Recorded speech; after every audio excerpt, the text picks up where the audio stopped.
Lieutenant Stuart Alexander died an immediate death. He was struck and killed by a suspect fleeing in an SUV.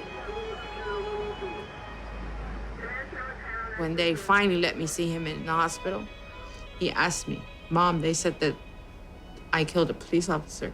I said, "Yes, baby, he died." And tears just started running down his eyes. He said, "Mom, I couldn't see."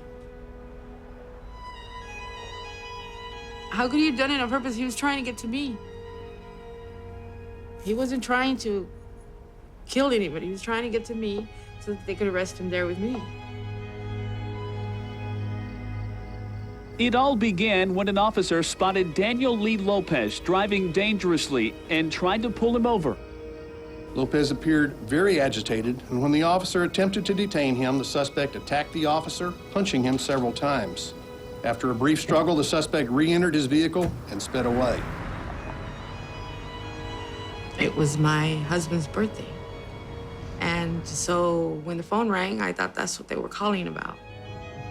He told me, "Mom, I'm being chased by the police." I said, "Daniel, be quiet, it's not true." All of a sudden, I just heard all these sirens. And I said, "No, Daniel, no, you need to pull over, you need to pull over." He said, "Mom, if I pull over now, they're gonna kill me, they're gonna kill me." I finally convinced him to come to my house so that they could arrest him there and he wouldn't be hurt.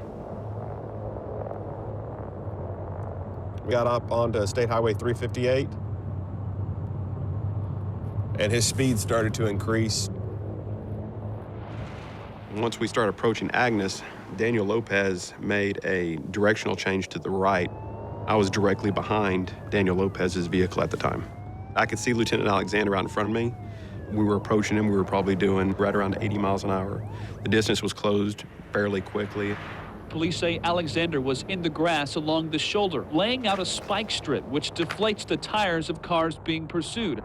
And I remember thinking to myself, oh, holy crap, he's gonna hit the lieutenant.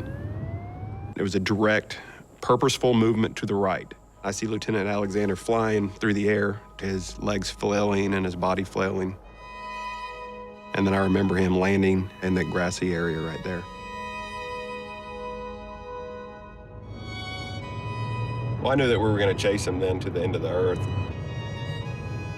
Moments later, the SUV was boxed in, and after ramming several police cars, officers opened fire, hitting him twice in the shoulder and arm.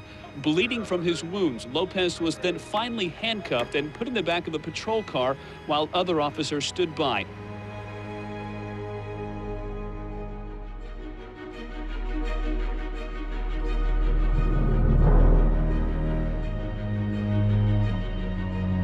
I want everybody to understand, we will do everything possible to make sure that somebody like this is sent away forever.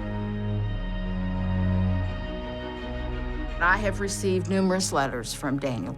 The majority of them have been, why is it taking so long? I see things way different than people back here. If I would have never tried fleeing, the officer would have never died. And so it's partly my fault too, and even though it was never intentional, it's partly my fault. And I'm just, I'm just being a man with it. I'm gonna accept my punishment and I'm ready, right?